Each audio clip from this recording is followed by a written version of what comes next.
This one comes from Seth. What would you say to someone who says, Jesus, the stories in the Bible, its ideas, heaven, hell, are metaphorical? When pressed why a missionary would risk their life for a metaphor, he gives me examples of people who die for ideas every day. Yeah, well, that's true, that last point. But the question I would ask is, what makes you think that these are all metaphors first, and they're not descriptions of reality? And even if they're metaphors, and this is a really important one here, even if they're metaphors, what are they metaphors of? I just wrote that down. Is that what you wrote down, Amy? Oh, so... You've taught me well, Greg. Because even metaphors are meant to communicate some literal truth. They're communicating something true. If I say to my wife, honey, you are a fragrant aroma, you are a breath of fresh air, you are a sunshine in my life. Okay, these are all figures of speech, but what am I communicating? I'm communicating something about the pleasure and the satisfaction and the sweetness that she brings into my life, okay? Those are the real things I'm describing with the metaphor. So if heaven and hell are metaphors, first, I would want to know why someone thinks that, given the writings that these terms are found in, okay? So when the text says, where there shall be wailing and gnashing of teeth, okay, I don't take that literally. I don't know that people are going to be, maybe they will be, but let's just say that's a metaphor. It's a metaphor of absolute and extreme agony. Okay, so the wailing and gnashing of teeth may be a figure of speech, but the point it's trying to convey is the agony of hell. Now, why would you take hell as a metaphor when we have these kinds of terms that are meant to describe it, and we are being warned about it? Don't fear him who can kill the body and not the soul, Matthew 10. Fear him who can throw both body and soul into hell. All right, so hell's not real. Oh, it's not? No, it's just a metaphor. Okay, what are we supposed to be afraid of? Jesus is saying we should be fearing not people who can kill us, but someone else who can do worse. Okay, what's the metaphor signifying? I never get this appeal. Oh, that's just metaphoric. That's just metaphoric. Of what?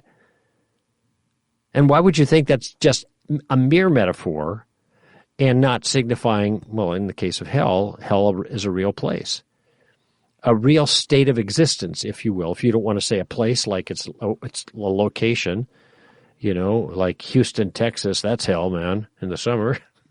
Just talking about the weather. Anyway, we don't mean it that way. This is talking about a state of existence. Okay, why would that not be like really unpleasant? You don't want to be in that state of existence given the record. So here is the key, and this particular challenge, Amy, at least the first part of it, that's just a metaphor.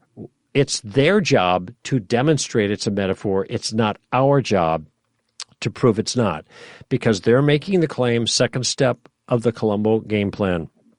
The person who makes the claim bears the burden of proof. That's why I want to go and say, why do you think it's a metaphor? Let's go to the text. Okay, why would you think this is not speaking about some real feature of the world? Blah, blah, blah, blah, blah, blah. Okay. All right, it's a metaphor. What's it a metaphor of? That's your second step. And by the way, that's just another clarification question. That's still Columbo number one. Okay, tell me more, tell me more, tell me more. It's not even a rationale. So it's the burden is on them. Don't give them a free ride, I guess is what I'm saying. Mm-hmm. Yeah, I think those two questions are really crucial here. What do you mean by that? How did you come to that conclusion? Mm-hmm. Because until you know that, I don't even know where I would take this exactly. Mm-hmm. It depends on what they say. And it depends. I like your question asking, have you ever read the documents? Mm-hmm. Because I think once you do that, you can see it's not written like a fairy tale. Right. And especially back then, they didn't write detailed fictional novels back then. It just wasn't a thing. The way was it Lewis who said that it really impressed him? It might have been him, because he was used to reading all of these ancient, yes, right, that was his field. So when he read the New Testament, all of a sudden he was saying this is not the same thing. It's not the same kind of literature. Exactly. He said, I know mythology. This isn't mythology. So was it Lewis? I hope I Lewis remember did right. make Okay. that point. Yeah, okay. He made that point. Yeah. And now the point was was regarding the genre. Okay. Now, whether it's true or not, accurate, that's another question. But he's saying you can't just dismiss this as mythology because that's not the kind of thing. It's ancient biography. Now, maybe it's not accurate. That's another question, but it's not mythology. Okay. And it's not a metaphor. it's exactly. And by the way, when you read it, now, who is our friend Guillaume Bignon, who wrote the book Confessions of a French Atheist. Yes, that's right. And we've had him on the air before. But this was a feature of his own testimony because he decided he was trying to disprove Christianity so that he could get the girl, basically, who was a Christian. And so he began to read the New Testament and the Gospels. And first thing that occurred to him is this is history. I'm reading history. I know what that looks like. All right. And the second thing that occurred to him is that Jesus was really smart. He's a pretty clever guy. If you read the text, it's going to be very hard for you to dismiss it as such. But this other point of even metaphor is meant to commit a literal truth. Metaphors have to be understood in their literal meaning before they can be leveraged into a figure of speech. So I'll make an application. It's controversial now, but I just want people to think about that. So in Genesis chapter 1, it says, and the first day and the second day and the third day and the fourth day, okay?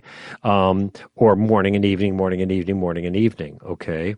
Well, people want to say, well, that's a literal solar day. How can it be anything? A day is a day. There's the word right there. Well, that doesn't solve...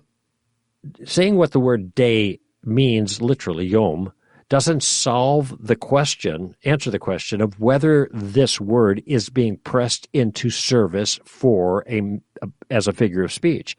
Because first you must understand the literal sense of the word before it's useful. So I mentioned a few moments ago about my wife being a ray of sunshine.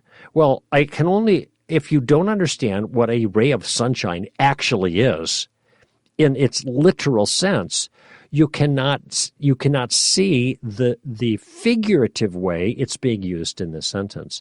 So just looking at the word and saying literal doesn't answer the interpretive problem. You have to see how the word is being used in the flow of thought and in the context of a passage. Now, people could still dispute my take on that. That's not the point. I do think this point, though, that I just made is often overlooked in discussions on things like Genesis chapter 1. What is the nature of the language there? What is the structure of the piece, that first chapter? And are we being instructed to take it as an historical account in a straightforward fashion, or does it seem maybe if something else is being done there? And just saying the word yom means day doesn't solve the problem. You've got to see how that word is being used in the context and if it's being pressed into service as a figure or not.